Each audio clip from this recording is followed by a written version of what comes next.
हम लोग अभी अभी थोड़ी देर पहले पुलिस को कंप्लेन करके हम आए हैं। ये ये सेंट्रल डिस्ट्रिक्ट में कंप्लेन की गई है और ये बहुत ही आपत्तिजनक बात है। आज देखो, कांग्रेस ने सीधा सीधा ये आह्वान किया है कि इस देश में दंगे हों। इस देश में क्लियरली बोलते हैं कि भाजपा और आरएसएस के लोगों को जहरीला सांप समझ के मारो। नमाज कर रहे हो तो नमाज तोड़ के मारो, नमाज छोड़ के मारो। अगर नहीं मारोगे तो इतना खतरनाक लाइन, मैं समझता हूं ये सीधा सीधा इस देश से द्रोह करने वाला बयान है।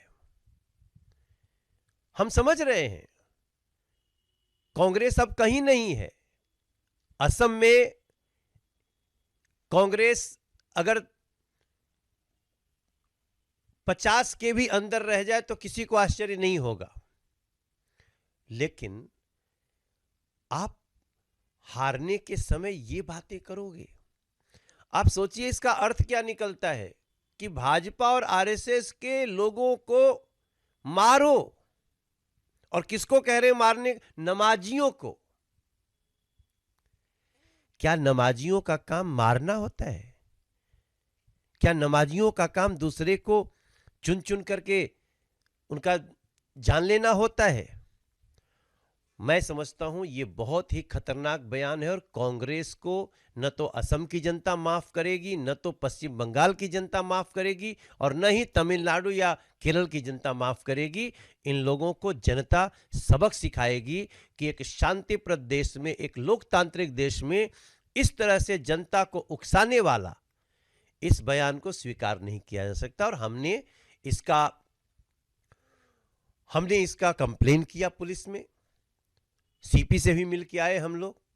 हम 4 सांसद थे, हमारा एक लीगल वो था।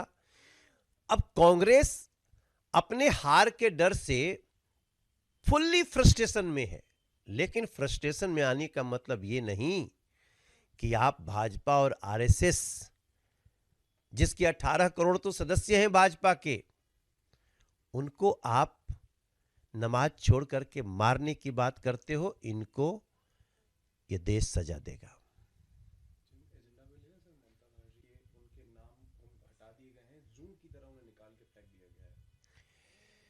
ये देश लोकतंत्र के आधार पर चलने वाला देश है।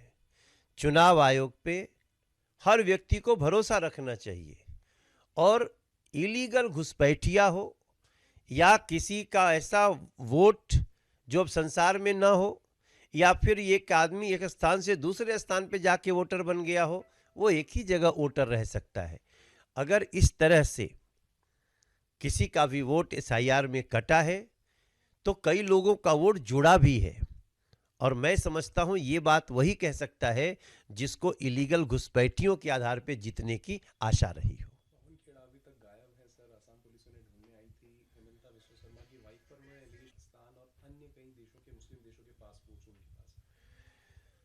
देखो, पवन खेड़ा ने जो भी अपराध किया है, क्योंकि बिना तथ्य के किसी पर ऐसे आरोप लगाना ये हमारे संविधान की नज़र में अपराध है। उनके ऊपर एफआईआर हुई है, पुलिस उनको ढूंढ रही है। अब मुझे आश्चर्य है कि अगर तुम्हारे आरोप में दम है कांग्रेसियों, तो सामने आओ ना।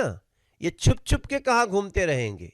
लेकिन हमें पूरा विश्वास है कि जो भी इस तरह से कानून को तोड़ेगा उसके ऊपर कानून अपनी कार्रवाई करेगा।